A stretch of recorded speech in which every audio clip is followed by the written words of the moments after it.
ನಮಸ್ಕಾರ ಪ್ರಿಯ ವೀಕ್ಷಕರೇ, ದೇವರ ಪರಿಶುದ್ಧ ನಾಮಕ್ಕೆ ಸ್ತೋತ್ರ ಹೇಳೋಣ. ನಮ್ಮೆಲ್ಲರಿಗೂ ಒಂದು ಅವಕಾಶ ಇದೆ. ದೇವರ ವಾಕ್ಯವನ್ನು ಕಲಿಯುವುದಕ್ಕೆ ಒಂದು ಅವಕಾಶ. ಇಂತಹ ಒಂದು ಅವಕಾಶವನ್ನು ಲೋಕದ ಅನೇಕ ಜನರು ನಿರಾಕರಿಸಿದ್ದಾರೆ, ತಿರಸ್ಕಾರ ಮಾಡಿದ್ದಾರೆ. ಕೆಲವು ಸಮಯದಲ್ಲಿ ಅವರಿಗೆ ಇಂತಹ ಅವಕಾಶಗಳು ಸಹ ಸಿಕ್ಕುವುದಿಲ್ಲ. ಆದರೆ ಈ ವಾಕ್ಯವನ್ನು ಕೇಳುತ್ತಿರುವ ಪ್ರತಿಯೊಬ್ಬರು ನೀವು ಧನ್ಯರು ಎಂಬುದನ್ನು ನೆನೆಸಿಕೊಳ್ಳಬೇಕು. ನಿತ್ಯ ರಾಜ್ಯಕ್ಕೋಸ್ಕರ ನಿಮ್ಮನ್ನು ದೇವರು ಸಿದ್ಧಪಡಿಸುತ್ತಿದ್ದಾರೆ.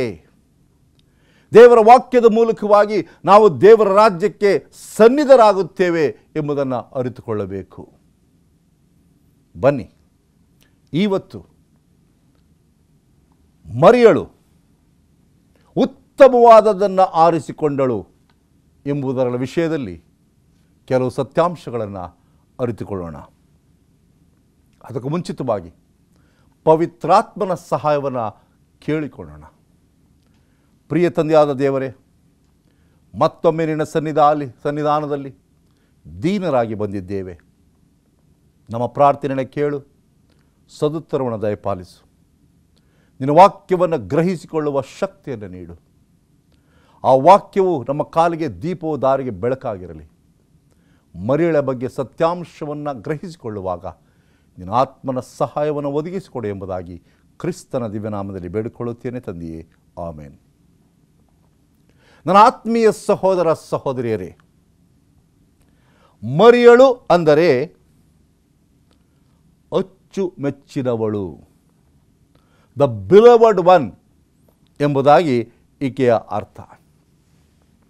ಈ ಮರಿಯಳ ಬಗ್ಗೆ ಸ್ವಲ್ಪ ಹಿನ್ನೆಲೆಯನ್ನು ನಾವು ಕಂಡುಕೊಳ್ಳೋಣ. ಈಕೆಯನ್ನು ಮಗ್ದಲದ ಮರಿಯಳು ಎಂಬುದಾಗಿ ಗುರುತಿಸುತ್ತೇವೆ. ಯೇಸು ಕ್ರಿಸ್ತನ ಜೊತೆಯಲ್ಲಿ ಇದ್ದಂಥ ಮರಿಯಳು. ಯೇಸು ಕ್ರಿಸ್ತನು ಪ್ರಸಂಗ ಮಾಡುವಾಗ ಆತನ ಜೊತೆಯಲ್ಲಿ ಶಿಷ್ಯರ ಸಂಗಡ ಈಕೆ ಇದ್ದಳು ಎಂಬುದಾಗಿ ಲೂಕನ ಬರೆದ ಸುವಾರ್ತೆ 8ನೇ ಅಧ್ಯಾಯ 2ನೇ ವಚನ ಸಹ ಹೇಳುವಂಥದ್ದಾಗಿದೆ. ಈಕೆಗೆ 7 ದೆವ್ವಗಳು ಹಿಡಿದಿದ್ದವು, ಈಕೆಯ ದೆವ್ವಗಳನ್ನು ಬಿಡಿಸಿದವನು ದೇವರೆಂಬುದಾಗಿ. ವಿಶೇಷವಾಗಿ ಈ ಮರಿಯಳ ಬಗ್ಗೆ ಲೂಕನ ಬರೆದ ಸುವಾರ್ತೆ 7ನೇ ಅಧ್ಯಾಯ 37 ಮತ್ತು 38ನೇ ವಚನದಲ್ಲಿ ಗಮನಿಸುವಾಗ ಹೀಗೆ ಪರಿಚಯಿಸುವಂಥದ್ದಾಗಿದೆ. ಆಗ ಆ ಊರಲ್ಲಿದ್ದ ದುರಾಚಾರಿಯಾದ ಒಬ್ಬ ಸ್ತ್ರೀ ಪರಿಸಾಯನ ಮನೆಯಲ್ಲಿ ಆತನ ಊಟಕ್ಕೆ ಹೊರಗಿದ್ದಾನೆಂದು ತಿಳಿದುಕೊಂಡು ಸುಗಂಧ ತೈಲದ ಭರಣಿಯನ್ನು ತೆಗೆದುಕೊಂಡು ಬಂದು ಹಿಂದೆ ಆತನ ಪಾದಗಳ ಬಳಿಯಲ್ಲಿ ನಿಂತು ಅಳುತ್ತಾ ತನ್ನ ಕಣ್ಣೀರಿಂದ ಆತನ ಪಾದಗಳನ್ನು ತೇವ ಮಾಡಿ ತನ್ನ ತಲೆ ಕೂದಲಿನಿಂದ ಒರೆಸಿ ಅವುಗಳಿಗೆ ಮುದ್ದಿಟ್ಟು ಆ ತೈಲವನ್ನು ಹಚ್ಚಿದಳು. ಯೇಸು ಕ್ರಿಸ್ತನು ಒಬ್ಬ ಪರಿಸಾಯನ ಮನೆಯಲ್ಲಿ ಊಟ ಮಾಡುತ್ತಿರುವಾಗ ಕೆಟ್ಟ ಹೆಂಗಸು ಎಂಬುದಾಗಿ ಅನಿಸಿಕೊಂಡಂಥ ಈ ಮರಿಯಳು, ತಾನು ಸಮಾಜದಲ್ಲಿ ತಿರಸ್ಕೃತಳಾದಂಥ ಮಹಿಳೆ, ನಾನು ಪಾಪ ಮಾಡಿದ್ದೇನೆ, ನಾನು ಒಬ್ಬ ವ್ಯಭಿಚಾರಿ, ದುಷ್ಟ ಕಾರ್ಯವನ್ನು ಮಾಡಿದ್ದೇನೆ ಎಂಬುದನ್ನು ಮನವರಿಕೆ ಮಾಡಿಕೊಂಡು ತನ್ನ ಪಾಪವನ್ನು ಅರಿಕೆ ಮಾಡಿಕೊಳ್ಳುವುದಕ್ಕೋಸ್ಕರ ಯೇಸು ಕ್ರಿಸ್ತನ ಪಾದಗಳನ್ನು ಹಿಡಿದು ತೈಲವನ್ನು ಹಚ್ಚಿ ಕಣ್ಣೀರಿನಿಂದ ಆ ಪಾದಗಳನ್ನು ಒದ್ದೆ ಮಾಡಿದಳು. ಇದನ್ನು ನೋಡಿ ಅನೇಕರು ಇಂತಹ ವ್ಯರ್ಥ ಯಾತಕ್ಕೆ ಎಂಬುದಾಗಿ ತಮ್ಮೊಳಗೆ ಮಾತಾಡಿಕೊಳ್ಳುತ್ತಿದ್ದರು. ಆದರೆ ಯೇಸು ಸ್ವಾಮಿ ಆ ಹೆಣ್ಣು ಮಗಳ ದುಃಖವನ್ನು ನೋಡಿ ಆ ಸ್ತ್ರೀಯ ವ್ಯಥೆಯನ್ನು, ವ್ಯಸನವನ್ನು, ಸಂಕಟವನ್ನು, ವೇದನೆಯನ್ನು ನೋಡಿ ಆಕೆ ತನ್ನ ಪಾಪಕ್ಕೋಸ್ಕರ ಎಷ್ಟು ಪ್ರಾಯಶ್ಚಿತ್ತ ಪಡುತ್ತಿದ್ದಾಳೆ ಎಂಬುದನ್ನು ಗಮನಿಸಿ ಅಲ್ಲಿರ್ತಕ್ಕಂಥ ಪ್ರತಿಯೊಬ್ಬರಿಗೆ ಹೇಳಿದಂಥ ವಾಕ್ಯ ಏನೆಂದರೆ, ಆಕೆಯನ್ನು ಬಿಟ್ಟು ಬಿಡಿ, ಆಕೆಯು ನನ್ನ ಅಂತ್ಯಕ್ರಿಯೆಗೆ ಸಿದ್ಧ ಮಾಡುತ್ತಿದ್ದಾಳೆ. ನೀವ್ಯಾರೂ ಸಹ ಸಿದ್ಧ ಮಾಡಲಿಕ್ಕೆ ಬರಲಿಲ್ಲ, ಈಕೆ ನನ್ನ ಅಂತ್ಯಕ್ರಿಯೆಗೆ ಸಿದ್ಧ ಮಾಡುತ್ತಿದ್ದಾಳೆ. ಪ್ರಿಯರೇ,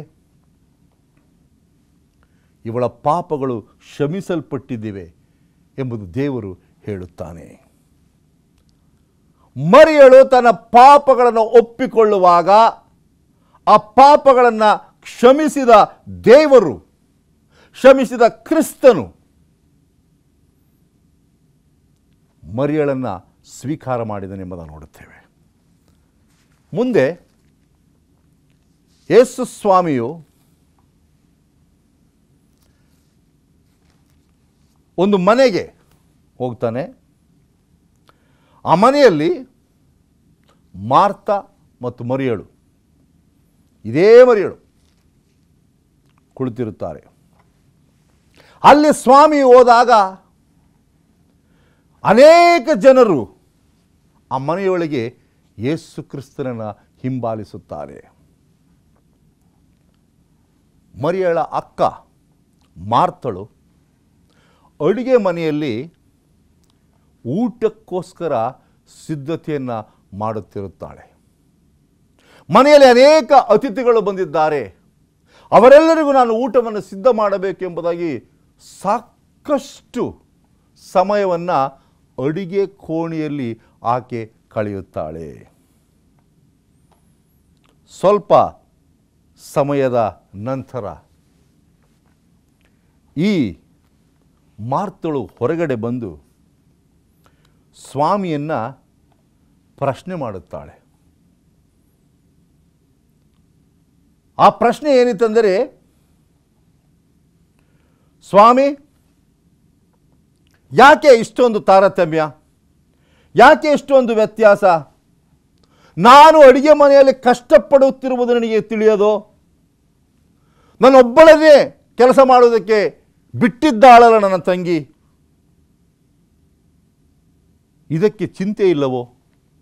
ನೀನು ಯಾಕೆ ನನ್ನ ತಂಗಿಯನ್ನು ಹೋಗು, ನಿನ್ನ ಅಕ್ಕನಿಗೆ ಸಹಾಯ ಮಾಡು ಎಂಬುದಾಗಿ ಕೇಳಿಕೊಂಡಾಗ ಮಾರ್ತಳ ಮುಖದಲ್ಲಿರ್ತಕ್ಕಂಥ ಆಯಾಸ, ಆ ದುಗುಡತೆ, ಆ ಕಷ್ಟವಾದಂಥ ಬೆವರುಗಳನ್ನು ನೋಡಿ ಸ್ವಾಮಿ ಹೇಳ್ತಕ್ಕಂಥ ಮಾತು ಲೂಕನ ಬರೆದ ಸುವಾರ್ತೆ 10ನೇ ಅಧ್ಯಾಯ 41ನೇ ವಚನದಲ್ಲಿ, ಮಾರ್ತಳೆ ಮಾರ್ತಳೆ, ನೀನು ಅನೇಕ ವಿಷಯವಾಗಿ ಚಿಂತೆಯಲ್ಲಿಯೂ ಗಡಿಬಿಡಿಯಲ್ಲಿಯೂ ಸಿಕ್ಕಿಕೊಂಡಿದ್ದಿ,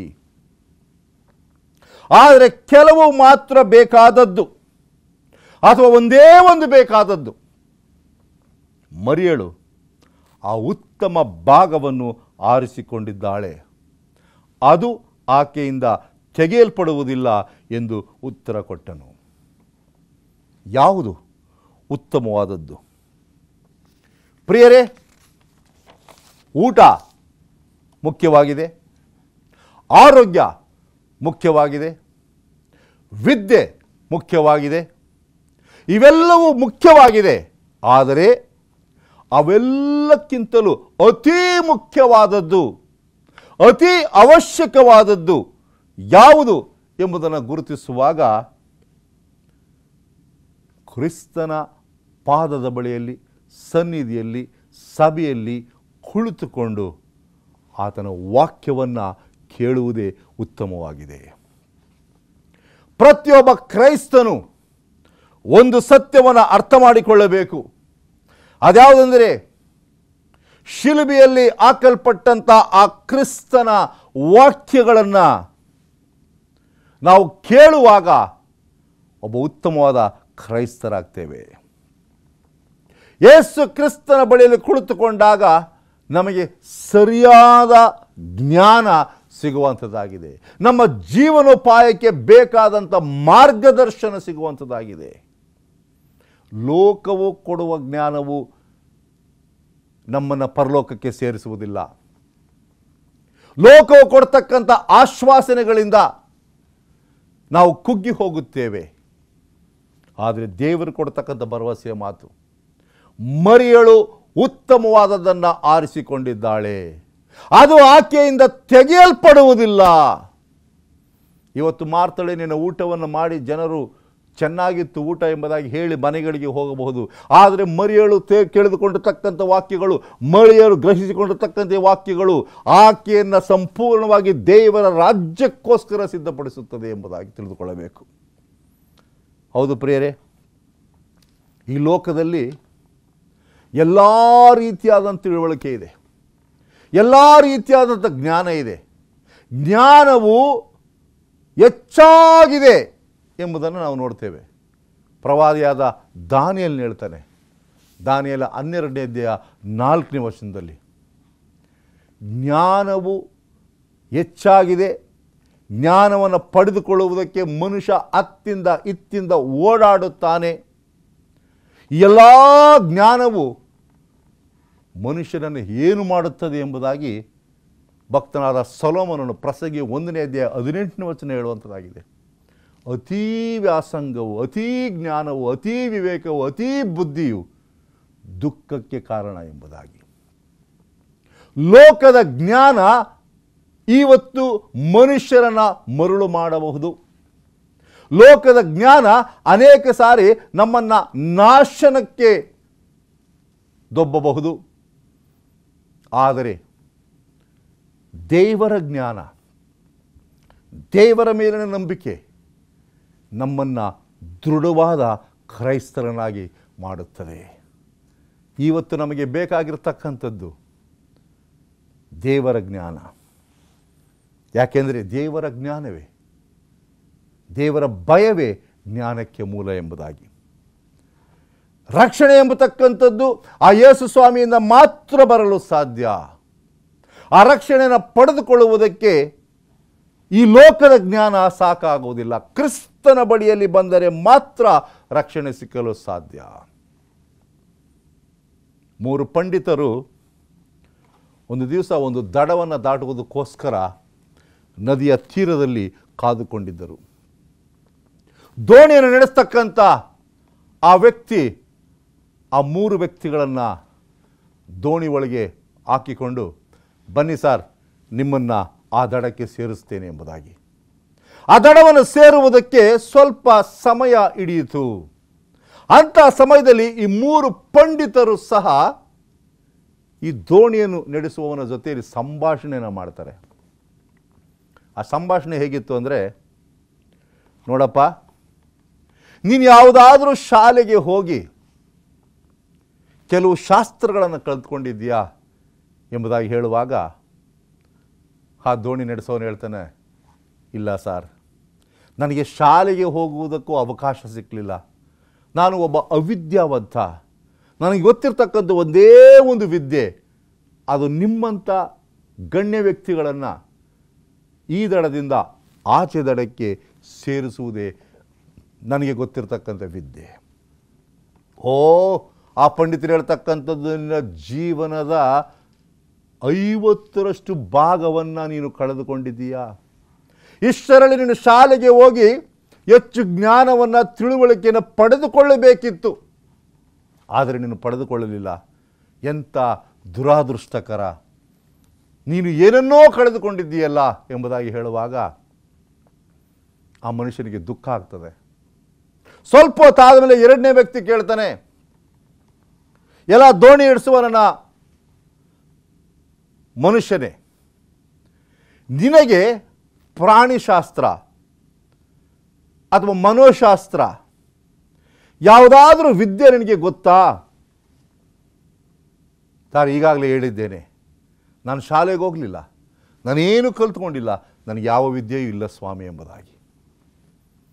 ಅಂದ ಮೇಲೆ ನೀನು ಕೇವಲ ನಿನ್ನ ಜೀವನದ 70ರಷ್ಟು ಭಾಗವನ್ನು ಕಳೆದುಕೊಳ್ತೀಯ ಎಂಬುದಾಗಿ.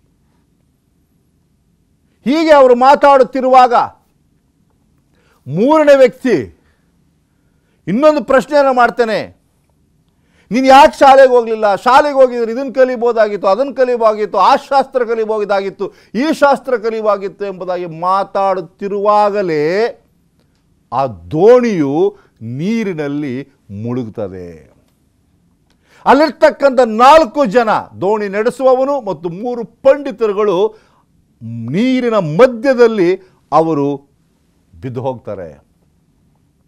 ಆ ಬಿದ್ದು ಹೋದ ಸಮಯದಲ್ಲಿ ದೋಣಿ ನಡೆಸುವವನಿಗೆ ಈಜೋದು ಬಹಳ ಸುಲಭವಾಗಿ ಗೊತ್ತು.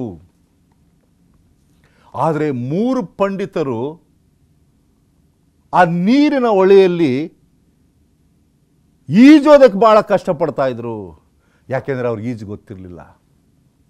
ಅಂಥ ಸಮಯದಲ್ಲಿ ಬಹಳ ಸುಲಭವಾಗಿ ಈಜಿಕೊಂಡು ದಡವನ್ನು ಸೇರಿದ ಆ ದೋಣಿ ನಡೆಸ್ತಕ್ಕಂಥ ವ್ಯಕ್ತಿಯು ಈ 3 ಜನಕ್ಕೆ ಒಂದು ಪ್ರಶ್ನೆಯನ್ನು ಮಾಡ್ತಾನೆ. ನನ್ನ ಪ್ರಿಯ ವಿದ್ಯಾವಂತರೇ, ನನ್ನ ಪ್ರಿಯ ಪಂಡಿತರೇ, ನೀವು ನನಗೆ ಪ್ರಶ್ನೆಗಳ ಸುರಿಮಳೆಯನ್ನು ಹಾಕಿದ್ದೀರಿ. ಆ ಶಾಸ್ತ್ರ ಗೊತ್ತಾ, ಈ ಶಾಸ್ತ್ರ ಗೊತ್ತಾ, ಪ್ರಾಣಿಶಾಸ್ತ್ರ ಗೊತ್ತಾ, ಮನೋಶಾಸ್ತ್ರ ಗೊತ್ತಾ, ನಕ್ಷಶಾಸ್ತ್ರ ಗೊತ್ತಾ, ಎಲ್ಲವನ್ನ ನಾನು ಕೇಳ್ತಾ ಇದ್ರಿ. ಈಗ ನಾನು ನಿಮಗೊಂದೇ ಒಂದು ಪ್ರಶ್ನೆ ಕೇಳ್ತೇನೆ. ಆ ಪ್ರಶ್ನೆ ಯಾವುದೆಂದರೆ, ನಿಮಗೆ ಈ ಸಮಯದಲ್ಲಿ ಈಜೋ ಶಾಸ್ತ್ರ ಗೊತ್ತಾ ಎಂಬುದಾಗಿ. ಆ 3 ಪಂಡಿತರು ಹೇಳ್ತಾರೆ, ಅಯ್ಯೋ ನಾವು ಈಜೋದನ್ನು ಕಲಿತೇ ಇಲ್ಲ, ಆ ಶಾಸ್ತ್ರದ ವಿದ್ಯೆ ನಮಗಿಲ್ಲ ಎಂಬುದಾಗಿ ಹೇಳುವಾಗ ಆ ಪಂಡಿತ ಹೇಳ್ತಾನೆ, ಒಂದು ವೇಳೆ ಆ ಶಾಸ್ತ್ರ ಇವಾಗ ನಿಮಗೆ ಗೊತ್ತಿಲ್ಲ ಅಂದರೆ ನೀವು 3 ಜನ 100ಕ್ಕೆ 100 ಮುಳುಗೋಗ್ತೀರಾ ಎಂಬುದಾಗಿ. ಪ್ರಿಯ ಸಹೋದರ ಸಹೋದರರೇ, ಲೋಕದ ಜ್ಞಾನಗಳು ನಮ್ಮನ್ನು ರಕ್ಷಿಸಲು ಸಾಧ್ಯವಿಲ್ಲ. ಅವು ನಮಗೆ ತಿಳುವಳಿಕೆಯನ್ನು ನೀಡಬಹುದು, ಅವು ನಮ್ಮ ಜ್ಞಾನವನ್ನು ವಿಸ್ತಾರ ಮಾಡಬಹುದು, ಅವು ನಮಗೆ ಉನ್ನತ ಸ್ಥಾನಕ್ಕೆ ಏರಲು ಸಹಾಯ ಮಾಡಬಹುದು, ನಮ್ಮ ಜೀವನೋಪಾಯಕ್ಕೆ ಅದು ಉಪಯುಕ್ತವಾಗಿರಬಹುದು. ಆದರೆ ರಕ್ಷಣೆಗಂತೂ ಖಂಡಿತವಾಗಿಯೂ ಸಾಧ್ಯವಿಲ್ಲ. ಯಾಕೆಂದರೆ ಸತ್ಯವೇದ ಹೇಳುವಂಥದ್ದಾಗಿದೆ. ಅಪೊಸ್ತಲರ ಕೃತ್ಯಗಳು 4ನೇ ಅಧ್ಯಾಯ 12ನೇ ವಚನದಲ್ಲಿ, ಬರಬೇಕಾದ ರಕ್ಷಣೆಯು ಇನ್ನು ಯಾವ ಹೆಸರಿನಲ್ಲಿ ನಿಮಗೆ ಸಿಕ್ಕಲು ಸಾಧ್ಯವಿಲ್ಲ, ಆ ಒಂದು ಹೆಸರಿನಲ್ಲಿ ಮಾತ್ರ ನಿಮಗೆ ಸಿಕ್ಕಲು ಸಾಧ್ಯ. ಆಕಾಶದಲ್ಲಾಗಲಿ, ಭೂಮಿಯಲ್ಲಾಗಲಿ, ನೀರಿನ ಮಳೆಗಳಾಗಲಿ, ಎಲ್ಲೇ ಆದರೂ ಸಹ ಒಂದೇ ಹೆಸರಿನಿಂದ ರಕ್ಷಣೆ ಸಿಗುವಂಥದ್ದಾಗಿದೆ. ಆ ಒಂದೇ ಹೆಸರು ಯೇಸು ಕ್ರಿಸ್ತನು ಎಂಬುದಾಗಿ. ಯಾವ ವ್ಯಕ್ತಿ ಮರಿಯಳ ಹಾಗೆ ಯೇಸು ಕ್ರಿಸ್ತನನ್ನು ಆರಿಸಿಕೊಳ್ಳುತ್ತಾನೆ, ಆ ವ್ಯಕ್ತಿಗೆ ರಕ್ಷಣೆಯು ಖಚಿತವಾಗುವಂಥದ್ದಾಗಿದೆ. ಯೋಹಾನ್ ಬರೆದ ಸುವಾರ್ತೆ 17ನೇ ಅಧ್ಯಾಯ 3ನೇ ವಚನದಲ್ಲಿ ಸ್ವಾಮಿ ನಮಗೆ ತಿಳಿಸಿಕೊಟ್ಟಂಥ ಒಂದು ಸುಂದರವಾದ ಸತ್ಯಾಂಶ ಯಾವುದೆಂದರೆ, ಒಬ್ಬನೇ ಸತ್ಯದೇವರಾಗಿರುವ ನಿನ್ನನ್ನು, ನೀನು ಕಳುಹಿಸಿಕೊಟ್ಟ ಯೇಸು ಕ್ರಿಸ್ತನನ್ನು ತಿಳಿಯುವುದೇ ನಿತ್ಯ ಜೀವವೂ ಆಗಿದೆ. ಯಾವೊಬ್ಬ ಮನುಷ್ಯನು ಕ್ರಿಸ್ತನನ್ನು ಆರಿಸಿಕೊಳ್ಳುತ್ತಾನೆ, ಆತನು ಜೀವವನ್ನು ಆರಿಸಿಕೊಳ್ಳುತ್ತಾನೆ. ಅದೇ ಕ್ರಿಸ್ತನು ಯೋಹಾನ್ ಬರೆದ ಸುವಾರ್ತೆ 10ನೇ ಅಧ್ಯಾಯ 10ನೇ ವಚನ ಹೇಳ್ತಕ್ಕಂಥದ್ದು, ಕಳ್ಳನು ಕದ್ದುಕೊಳ್ಳುವುದಕ್ಕೂ ಸುಲಿಗೆ ಮಾಡುವುದಕ್ಕೂ ಬರುತ್ತಾನೆ, ಆದರೆ ನಾನು ಬರುವುದು ನಿಮಗೆ ಜೀವವನ್ನು ಕೊಡಬೇಕೆಂತಲೂ ಸಮೃದ್ಧಿಯಾದ ಜೀವವನ್ನು ಕೊಡಬೇಕೆಂತಲೂ ಬರುತ್ತೇನೆ ಎಂಬುದಾಗಿ. ನಮ್ಮ ಸ್ವಾಮಿ ಈ ಲೋಕಕ್ಕೆ ಬಂದಿರತಕ್ಕಂಥದ್ದು ಪಾಪಿಗಳಾದ ನಮ್ಮನ್ನು ರಕ್ಷಿಸುವುದಕ್ಕೋಸ್ಕರ. ಸೈತಾನನ ಒಂದು ಕೂಪದಿಂದ ನಾವು ಬಿಡುಗಡೆ ಹೊಂದಬೇಕಾದರೆ ಅದು ಯೇಸು ಕ್ರಿಸ್ತನಿಂದ ಮಾತ್ರ ಸಾಧ್ಯ. ಮರಿಯಳು ಉತ್ತಮವಾದದ್ದನ್ನು ಆರಿಸಿಕೊಂಡನು ಎಂಬುದಾಗಿ ಸ್ವಾಮಿ ನಮಗೆ ಯಾಕೆ ಹೇಳುತ್ತಾನೆ ಎಂಬುದಾಗಿ ಹೇಳುವಾಗ, ಉತ್ತಮವಾದದ್ದು ಈ ಲೋಕದಲ್ಲಿಲ್ಲ, ಪರಲೋಕದಲ್ಲಿ ಮಾತ್ರ ನಾವು ಶ್ರೇಷ್ಠವಾದದ್ದನ್ನು ಕಂಡುಕೊಳ್ಳಲು ಸಾಧ್ಯ. ಪ್ರಿಯರನ್ನ ಆತ್ಮಿಕ ಬಂಧು ಬಾಂಧವಗಳೇ, ಇವತ್ತು ನಾವು ಕ್ರಿಸ್ತನನ್ನು ಆರಿಸಿಕೊಳ್ಳೋಣ, ಆತನ ವಾಕ್ಯವನ್ನು ಗ್ರಹಿಸಿಕೊಳ್ಳೋಣ. ಮರಿಯಳ ಹಾಗೆ ಸಮಯ ಸಿಕ್ಕಾಗಲಿಲ್ಲ ದೇವರ ವಾಕ್ಯವನ್ನು ಕಲಿಯುವುದರಲ್ಲಿ ಹೆಚ್ಚು ಸಮಯವನ್ನು ಕಳೆಯೋಣ. ಸಭೆಗೆ ಹೋಗಿ ದೇವರ ವಾಕ್ಯವನ್ನು ಗ್ರಹಿಸಿಕೊಳ್ಳುವುದರಲ್ಲಿ ಹೆಚ್ಚು ಸಮಯವನ್ನು ಕಳೆಯೋಣ. ದೇವರ ಸನ್ನಿಧಾನದಲ್ಲಿ ನಾವು ಹೆಚ್ಚು ಸಮಯವನ್ನು ನಾವು ಕಳೆಯೋಣ. ಯಾಕೆಂದರೆ ದೇವರ ಬರೋಣವು ಹತ್ತಿರವಾಗಿದೆ ಪ್ರಿಯರೇ. ಲೋಕೈಕವಾದ ಜ್ಞಾನದಿಂದ ನಾವು ಏನನ್ನೂ ಬಯಸಲು ಸಾಧ್ಯವಿಲ್ಲ. ಅದು ನಾಶನಕ್ಕೆ ನಮ್ಮನ್ನು ಗುರಿ ಮಾಡುತ್ತದೆ. ಭಕ್ತನಾದ ಸೊಲೊಮೋನನು ಹೇಳುವ ಹಾಗೆ, ಮನುಷ್ಯನಿಗೆ ತೋರುವ ಒಂದು ಮಾರ್ಗ ಉಂಟು, ಅದು ಅಂತ್ಯದಲ್ಲಿ ನಾಶನದ ಮಾರ್ಗ ಎಂಬುದಾಗಿ. ಆದರೆ ನಮ್ಮ ಕ್ರಿಸ್ತರು ಹೇಳ್ತಕ್ಕಂಥದ್ದು ಯೋಹಾನ ಬರೆದ ಸುವಾರ್ತೆ 14:6ನೇ ವಚನದಲ್ಲಿ, ನಾನೇ ಮಾರ್ಗವು, ನಾನೇ ಸತ್ಯವು, ನಾನೇ ಜೀವವು ಎಂಬುದಾಗಿ. ಆ ಮಾರ್ಗವನ್ನು ಮರಿಯಳು ಆರಿಸಿಕೊಂಡಳು. ಇವತ್ತು ನಾವು ಸಹ ಅದೇ ಮಾರ್ಗವನ್ನು ಆರಿಸಿಕೊಳ್ಳೋಣ. ಯೇಸು ಸ್ವಾಮಿಯನ್ನು ಆರಿಸಿಕೊಂಡಂಥ ಯಾರೂ ಸಹ ನಾಶನವಾಗುವುದಿಲ್ಲ. ಯೋಹಾನ 3:16 ಹೇಳುವ ಹಾಗೆ, ದೇವರ ಲೋಕದ ಮೇಲೆ ಪ್ರೀತಿಯನ್ನು ಇಟ್ಟು ತನ್ನ ಒಬ್ಬರೇ ಮರಣ ಕೊಟ್ಟನು. ಯಾಕೆಂದರೆ ಯಾರೂ ನಾಶವಾಗಬಾರದು, ಎಲ್ಲರೂ ನಿತ್ಯ ಜೀವವನ್ನು ಪಡೆಯಬೇಕೆಂಬುದಾಗಿ. ಯೇಸು ಸ್ವಾಮಿ ಈ ಲೋಕಕ್ಕೆ ಬಂದಿರತಕ್ಕಂಥದ್ದು ನನ್ನನ್ನು ಮತ್ತು ನಿಮ್ಮನ್ನು ರಕ್ಷಿಸುವುದಕ್ಕೋಸ್ಕರ. ಆತನ ಬಗ್ಗೆ ತಿಳುವಳಿಕೆಯನ್ನು ಪಡೆದುಕೊಂಡಂಥ ಪ್ರತಿಯೊಬ್ಬರೂ ಸಹ ಆತನ ಭಯಭಕ್ತಿಯಲ್ಲಿ ನಡೆಯುವವರಾಗಿರುತ್ತೇವೆ. ನಮ್ಮ ಪಾಪಗಳನ್ನು ಅರಿಕೆ ಮಾಡುತ್ತೇವೆ. ನಾವು ದುಷ್ಟತ್ವದಿಂದ ದೂರವಾಗುತ್ತೇವೆ. ಹೌದು, ಸೈತಾನನು ಯಾರನ್ನು ನುಂಗಲಿ, ಯಾರನ್ನು ನಾಶ ಮಾಡಲಿ, ಯಾರನ್ನು ತನ್ನ ಕಡೆ ಸೆಳೆದುಕೊಳ್ಳಲಿ ಎಂಬುದಾಗಿ ಶತಪ್ರಯತ್ನ ಮಾಡುತ್ತಿದ್ದಾನೆ. ಆದರೆ ನಾವು ಅದಕ್ಕೆ ತುತ್ತಾಗಬಾರದು. ಅದಕ್ಕೆ ತುತ್ತಾಗದ ಹಾಗೆ ಇರಬೇಕಾದರೆ ಒಂದೇ ಒಂದು ಅಸ್ತ್ರ, ಅದು ಮರಿಯಳ ಹಾಗೆ ಉತ್ತಮವಾದದನ್ನು ಆರಿಸಿಕೊಳ್ಳಬೇಕು. ಯೇಸು ಸ್ವಾಮಿ ಲೋಕಕ್ಕೆ ಬಂದಿರತಕ್ಕಂಥದ್ದು ನಮಗೆ ನಿತ್ಯ ಜೀವವನ್ನು ಹೇಗೆ ಕೊಡುವುದು ಎಂಬುದನ್ನು ತಿಳಿಸಿಕೊಡುವುದಕ್ಕೋಸ್ಕರ. ಈ ಲೋಕದಲ್ಲಿ ಮಾದರಿಯ ಜೀವಿತವನ್ನು ನಡೆಸಿ ತನ್ನ ತಂದೆಗೆ ಪ್ರಾರ್ಥನೆ ಮಾಡುತ್ತಾನೆ, ಸ್ವಾಮಿ ಸ್ವಾಮಿ, ನಾನು ಎಲ್ಲಿದ್ದೇನೆ ಅಲ್ಲಿ ಈ ಮಕ್ಕಳು ನನ್ನ ಜೊತೆಯಲ್ಲಿ ಇರಬೇಕೆಂಬುದಾಗಿ. ಪ್ರಿಯರೇ, ಇವತ್ತು ಯೇಸು ಸ್ವಾಮಿ ಎಲ್ಲಿದ್ದಾರೆ ಅಲ್ಲಿ ನೀವು ಇರಲಿಕ್ಕೆ ಬಯಸ್ತೀರಾ? ಯೇಸು ಸ್ವಾಮಿಯು ನಮಗೋಸ್ಕರ ಸಿದ್ಧ ಮಾಡಿರುವ ಆ ಸ್ಥಳದಲ್ಲಿ ನಮ್ಮ ಜೊತೆಯಲ್ಲಿ ಆತನು ಕುಳಿತು ಊಟ ಮಾಡಬೇಕೆಂಬುದಾಗಿ ಬಯಸುತ್ತಾನೆ.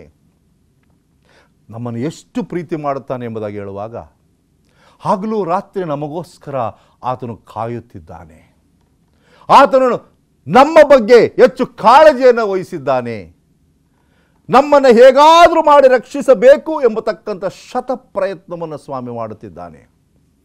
ಮರಿಯಳ ಹಾಗೆ ಉತ್ತಮವಾದದ್ದನ್ನು ಆರಿಸಿಕೊಂಡ ಪ್ರಿಯರೇ, ಆ ಉತ್ತಮವಾದದ್ದು ದೇವರ ಪ್ರಸನ್ನತೆ, ದೇವರ ಸನ್ನಿಧಿ, ದೇವರ ವಾಕ್ಯ, ದೇವರ ಪ್ರಾರ್ಥನೆ. ಇವುಗಳು ಬೇರೆ ಎಲ್ಲವುಗಳಿಗಿಂತಲೂ ಉತ್ತಮವಾಗಿದ್ದೆ. ಯಾಕೆಂದರೆ ಮತ್ತಾಯನ ಬರೆದ ಸುವಾರ್ತೆ 6:33 ಹೇಳುವ ಹಾಗೆ, ಮೊದಲು ನೀವು ದೇವರ ರಾಜ್ಯಕ್ಕೋಸ್ಕರ ತವಕ ಪಡಿರಿ, ಅನಂತರ ಇವೆಲ್ಲವೂ ನಿಮಗೆ ಸಿಗುತ್ತದೆ ಎಂಬುದಾಗಿ. ಹೌದು, ನಮಗೆ ಊಟ ಬೇಕು, ಬಟ್ಟೆ ಬೇಕು, ಕೆಲಸ ಬೇಕು, ವ್ಯವಸ್ಥೆ ಬೇಕು, ಮನೆ ಬೇಕು, ಎಲ್ಲವೂ ಬೇಕು.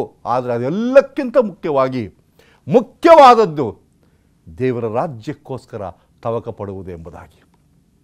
ಇವತ್ತು ಮರಿಯಳು ಹೇಗೆ ಉತ್ತಮವಾದದ್ದನ್ನು ಆರಿಸಿಕೊಂಡಳು, ಅದೇ ರೀತಿಯಲ್ಲಿ ನಾವು ಸಹ ಆರಿಸಿಕೊಳ್ಳುವಂತೆ ದೇವರು ನಮಗೆ ಸಹಾಯವನ್ನು ಮಾಡಲಿ. ಪ್ರಾರ್ಥನೆ ಮಾಡುವ.